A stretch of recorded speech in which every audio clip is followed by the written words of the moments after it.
My name is Muhammad Bilal Hanif. Today I'm gonna present about the topic performance evaluation of high performance symmetric electrode materials that can be used as both anode and cathode for solid oxide fuel cell applications. So this is the material that I am gonna discuss today.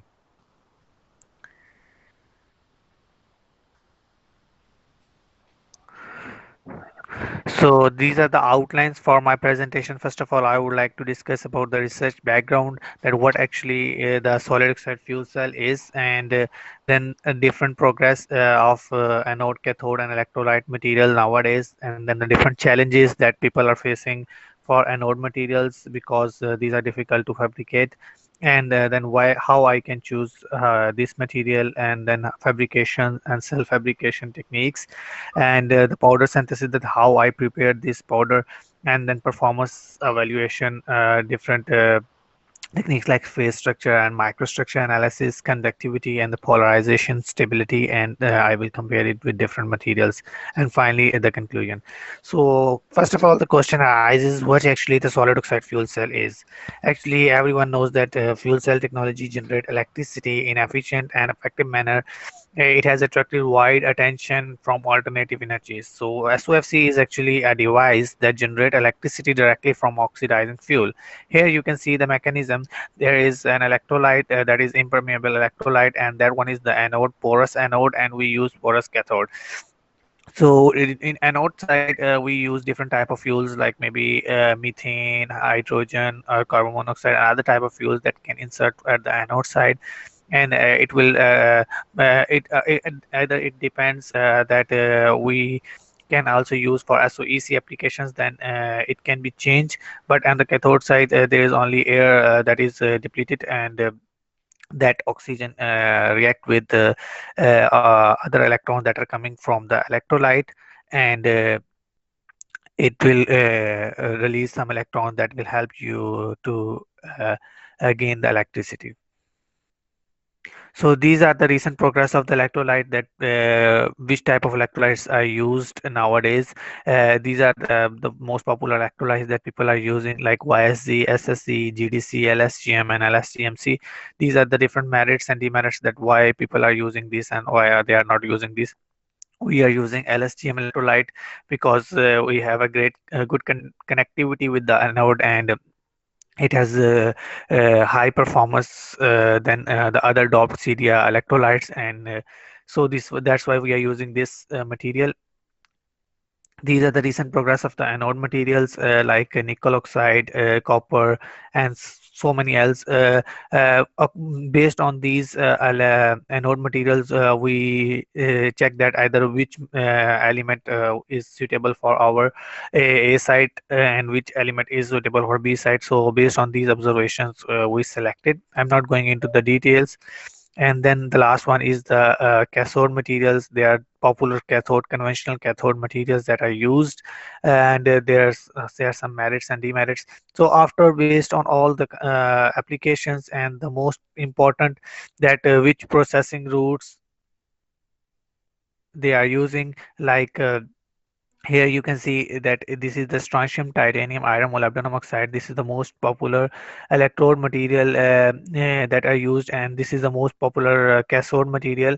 So here you can see we have to check that either on A side we use strontium or lanthanum, which is better, and B side which one is better. So these are a lot of other materials that are used, and there are different methods that people use nowadays, like solid state, glycerine, sol gel method. So we are using sol gel because it is very cheap and easy to fabricate, and this is the fuel that if people are using, like hydrogen, air, hydrogen, carbon dioxide, and these are the different power densities of the materials. So after all of these selections, we can say that fuel cell is a green energy storage application, and it is a renewable energy storage application for the intermediate solid oxide fuel cells.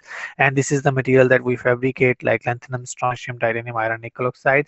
And because the main objective of our research is to increase the efficiency and to improve the conductivity and to improve the performance of our material.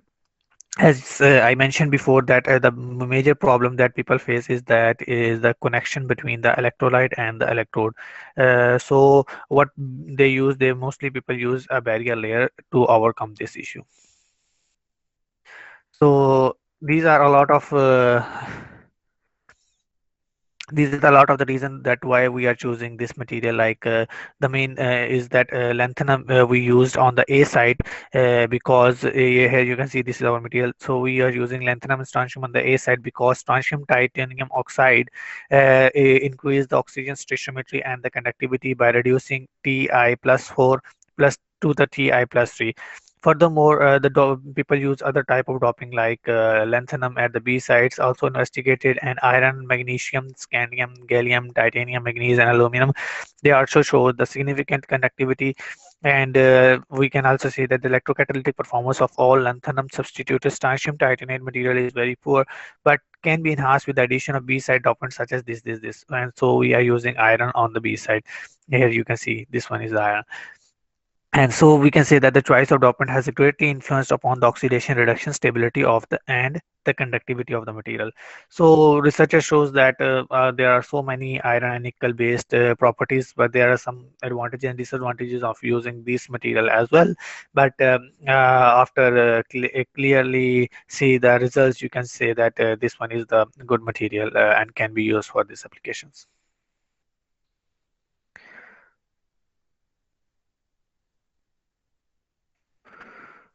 Uh, So this is the powder synthesis technique, that how we fabricate the powder. This is a sol gel method. Firstly, we use 100 ml of water, and we use different precursors of nitrates. Nitrate precursor like lanthanum nitrate. This one is the lanthanum we use, and strontium. So we are using strontium nitrate, titanium nitrate, iron and nickel nitrate. We add it into the 100 ml of the water, and then we heat it at 80 degrees Celsius, and we also adjust the pH of our material by adding the nitric acid or sulfuric acid. We adjust the pH up to 2, and we heat it with the help of stirring machine at 80 degrees Celsius, and then we dry it into the oven, and we can check that there is a brown gel is obtained, and then we put that brown gel in a oven for 450 degrees Celsius, and then we remove it from the oven, and we check that is it obtain a black powder that is completely perovskite, and it shows a great performance. So this is our configuration. Like we check the LSTFN, that is our anode and cathode material, as we are using same anode and cathode material, so that's why we called it symmetric solid oxide fuels, symmetric electrode materials. Sorry. And this one is the LSGM electrolyte, and this one is the barrier layer LDC, and this one is you can say in first configuration we are using without barrier layer, and second one this is using with barrier layer, because without barrier layer it can cause the delamination of the coating. This is our material. Yeah, you can see this is the LSGM electrolyte, this one is the barrier layer, and this one is the anode material, and we are using the silver paste on the cathode material because it uses as a current corrector. So this is a self-fabrication material. We use LSGM particles with a diameter of 15 to 20 and centered at 1400 degrees Celsius for 5 hours by heating rate of lithium. And then we use LDC, that is the barrier layer above the LSGM electrolyte, and to prevent the species from ion species from the diffusing, and or get also help to get a better connection. And we also see that the cell performance with the configuration that I mentioned before, that this is the anode, this is the electrolyte, this is the cathode, anode, barrier layer, electrolyte, cathode. So we use different temperatures on the anode and cathode and the electrolyte that I mentioned before. So this is the schematic setup for the solid oxide fuel cells. Here you can see that hydrogen is supplied from this chamber, and this is the our electrode material, and this one is the air that is supplied on the cathode side, and this hydrogen is supplied on the anode side, opposite side of the electrode. And then this gas sealant is used here to prevent from the gases, because if the gas is leak, then it can cause uh, problem, because electricity and other shocks are absorbed, and then not good performance is absorbed. And this is the current collector, and this is the fuel chamber. So this is our electrode material that I showed before. So you can see that this is the XRD graphs. Uh, and these are the XRD LSTFN anneal at 1000. And,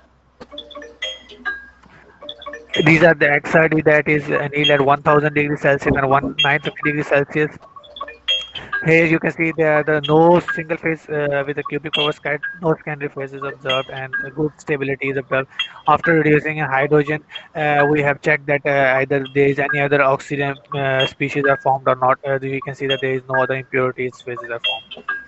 So these are the SCM microstructures. Here you can see that these are the ball mill powder, and these are the porous anode and cathode material.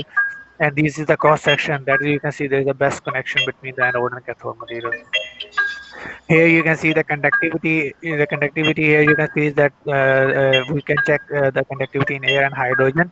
In air we can see the conductivity is up to 320, that is very good, and in hydrogen we can check 2.3. So conductivity is increasing with increasing temperature, and in air it's continuously increasing. There are a lot of the reasons that it is due to the small polaron mechanism. This is the electrochemical performance. You can check that this power density is very high, that is 400, and this is the polarization resistance. The we checked in air and in hydrogen. The values are 0.0046, and this at different temperatures. And then we check the activation energy in air and in hydrogen as well.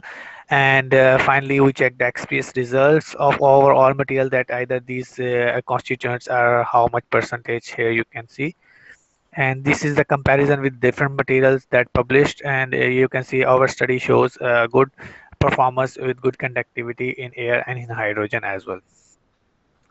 So this is the long-term stability we check as 300 hours and 100 hours in air and hydrogen, and this is the XRD after reduction in hydrogen.